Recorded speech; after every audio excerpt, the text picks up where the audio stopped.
friendo, Steve here. Welcome back to the channel. So we're a couple weeks deep into Hangman Adam Page's AEW world title run, and Tony Khan has said that he, from the get-go, knew who his first 4 AEW world champions were going to be.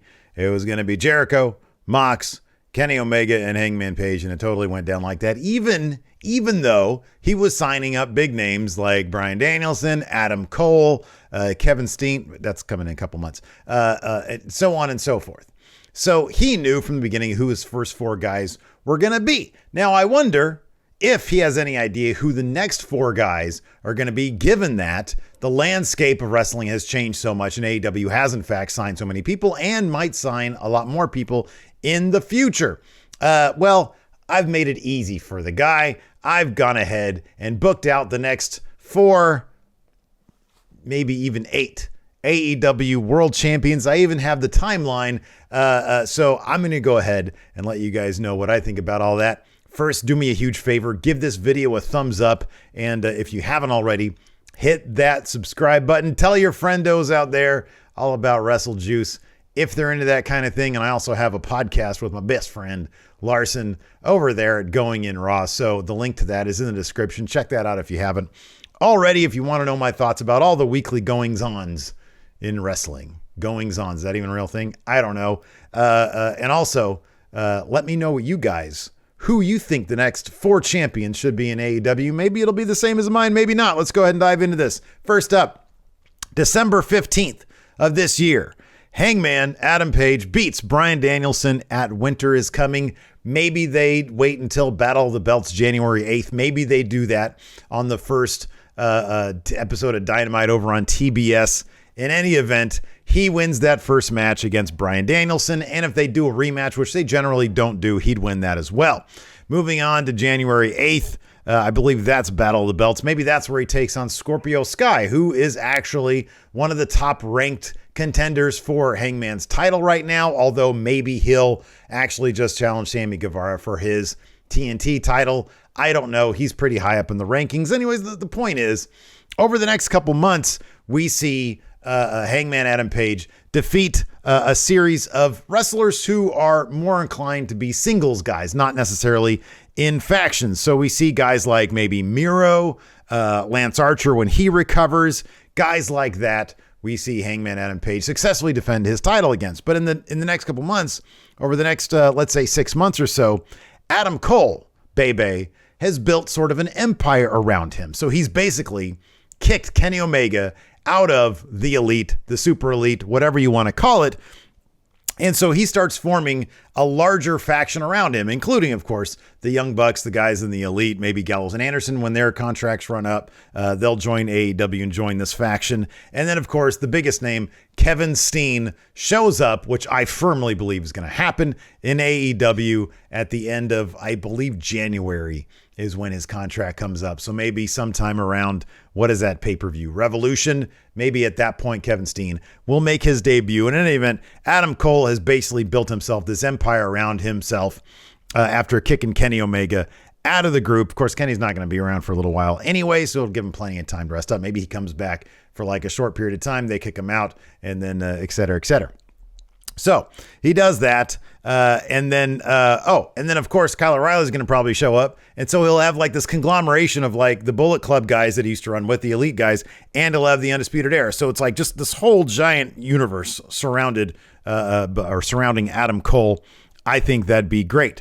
So, like I said, in the meantime, Hangman's taking on guys like maybe Punk, Miro, Darby Allin. And also around this time, let's say the Dark Order gets into a feud with the House of Black. And so the Dark Order sort of ends up dissolving. Maybe, just maybe, Wyndham Rotunda shows up to lead the Dark Order, but he ends up swerving them and they end up dissolving because they're kind of a mess anyways. So that sort of negates any numbers sort of advantage that Hangman Page might have if coming up against a large faction. Before, he had the Dark Order in his corner. Now, not so much. And he's got this 10-man faction all around Adam Cole, who's gunning for that championship. And in fact, that happens May of 2022, Double or Nothing right there in Vegas. The numbers game is just way too strong for Hangman Adam Page. And Adam Cole ends up winning that title, and his run lasts through the summer. But increasingly, he uses his friends to help him get victories. We sort of saw that in the Undisputed Era as well, and maybe even preceding his time in NXT when he was a bit goofier, spending some matches. I mean, there was a particular match, him and Kenny Omega versus the Briscoes, where half the time he was just doing his Adam Cole Bebe thing. So maybe he takes it for granted a little bit, and yeah. So Adam Cole has that title throughout the summer, and then in a steel cage, All Out, Chicago 2022, that's in September, Hangman wins it back, this time largely because he has Kenny Omega in his corner, helping to guide him versus the Elite. And also on top of that, Adam's Cole's friends, including the Young Bucks, Kevin Steen, they're just sort of over it. And they're like, hey, you're kind of on your own, man. You've kind of gotten out of control, which leads to an amazing Adam Cole, Kevin Steen rivalry heading into late 2022. Fast forward another 6, 7, 8 months or so, and the TNT champion, the man who calls himself the workhorse of AEW, MJF, challenges Hangman Page. It's kind of a Warrior versus Hogan type situation at WrestleMania 6 or 7. Which one was it? I don't know. Whatever it was. Anyways, at Double or Nothing 2023. That's right. We're like 2 years out now. Well, a year and a half. MJF wins the world title at Double or Nothing 2023, which leads to the Summer of MJF, where this man is absolutely unbearable because he's essentially hogging both these titles. You know, MJF doesn't like to wrestle. That's why he's ironically calling himself the workhorse of AEW. And finally, during that summer, that's when Wardlow turns on MJF. It's just too much. Yeah, we get another 18 months of Wardlow being treated like crap.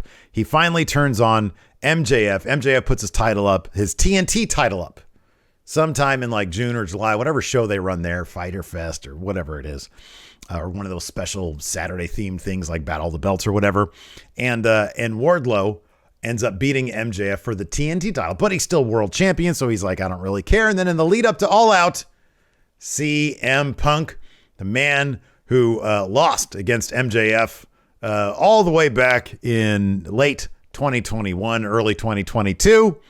Finally, he's going on a roll and he wins a number one contenders match. And at All Out in Chicago 2023, CM Punk wins the world title from MJF. The roof explodes. It's a big deal. Earlier in the card, Darby Allin wins the Casino Battle Royal. But here's the key. Punk has proven what he set out to prove, that at his advanced age, he can still come back and be champion. But Darby Allin, less than 1 week later on the Dynamite after All Out, because I feel like they need to start doing those Dynamites after All Outs the way that Raw after Mania used to be. Darby Allin in the main event wins the AEW title off CM Punk. CM Punk has already proven what he needed to prove.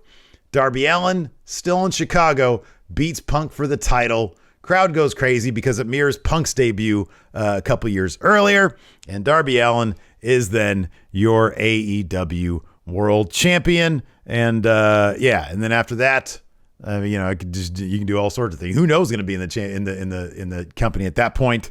Maybe you've got Kevin Steen wins it from Darby Allin. And then maybe in 2025, Tyler Black wins it off Kevin Steen. And then finally, Bryan Danielson wins it after him, and then Jungle Boy. It's his turn. And so 3 of the 4 pillars will have that AEW title by the year 2026. That's what I got. What do you guys think? You like it? Yay? Nay? Let me know in the comments below. In any event, I put a little bit of effort and thought into this, so give me a thumbs up for that, right? And to hit that subscribe button. While you're at it, why don't I just see you at one of these other videos? Let's keep this train rolling, because the way YouTube works, if you hit one of these other videos, it keeps the train rolling. So go ahead and hit one of these guys, and then we'll see you there.